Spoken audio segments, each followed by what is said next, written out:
My name is Ethan Miller. I'm 22 years old, and I'm about to tell you about the last time I saw my family, until the past unexpectedly came back to find me in the middle of New York. When I was 16, my parents decided to organize a weekend retreat, but instead of taking me to a resort or a tourist destination like normal families, they chose an ecological park on the outskirts of the city, a place filled with deserted trails and dense forests. I wasn't a rebellious or troublesome kid. I was just an average teenager, a bit lazy, who preferred staying home playing video games over participating in the outdoor activities my dad, Richard Miller, a strict former military man, always believed would build a man's character. My mom, Linda, always backed him up, quiet and resigned as if it were only natural. My younger sister Sophie, who was 13 at the time, was always glued to her phone, indifferent to everything except social media. That morning, before we left our small apartment in Brooklyn, my dad patted my shoulder and said, "It's time you learned to stand on your own 2 feet." I just thought he was giving me one of his usual lectures, so I didn't pay much attention. We drove for nearly 2 hours out of the city to a remote area where even the phone signal was spotty. When we arrived, the atmosphere in the family was strangely tense. My dad kept barking orders at me to set up the tent and start a fire, while Sophie just sat playing on her phone and Mom pretended to be busy with snack bags. The next morning, Dad woke me up early, thrust an old axe into my hands, and told me to go deep into the forest to gather firewood. I trudged off, not suspecting anything, but when I returned about 30 minutes later, I heard my dad's voice from a distance. "If he wants to survive, he'll figure it out." I hid behind a bush, my heart pounding. My mom said something, her voice trembling. "Are you sure this is the right way?" Dad replied coldly. "This is how my father taught me. He'll thank us later." I stepped out, my body frozen. They looked at me, not a hint of remorse. I shouted, "What the hell are you doing?" Dad just shrugged. "You're a man now. Figure it out." Before I could react, they started packing up.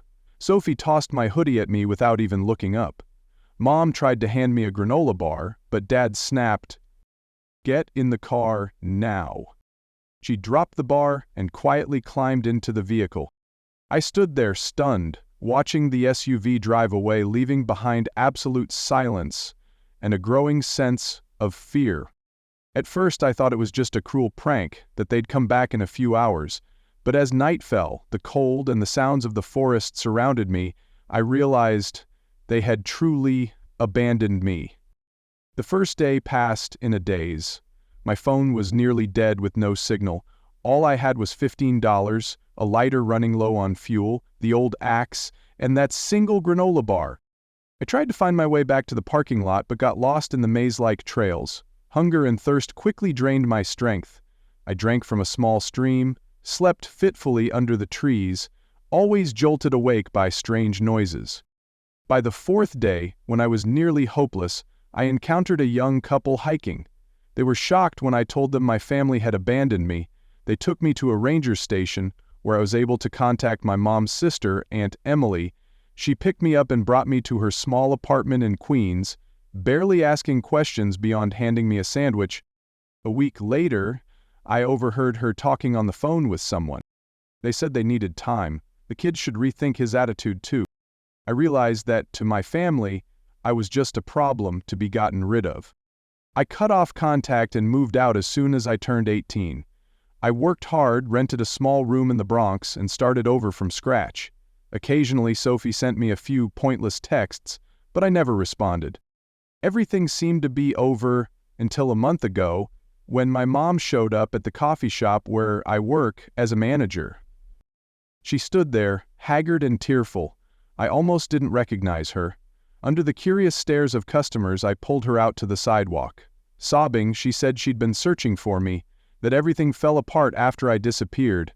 Dad became more violent, his business failed, the family was in ruins. I asked her coldly, "What do you want now?" She only said, "I just wanted to know you're okay. I'm sorry." I didn't want to hear another word. I had survived without them.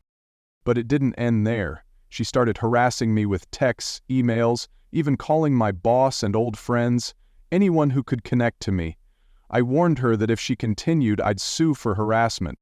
Anger surged within me. I decided they couldn't escape the past so easily. I started looking into my dad's small business in Brooklyn, with a few honest posts about how he treated customers and a bit of truth about the kind of man he was. His reputation quickly tanked. Within 2 months, his shop had to close. I got one final call from an unknown number. It was Dad. He was crying, begging for forgiveness, saying he only wanted to make me stronger.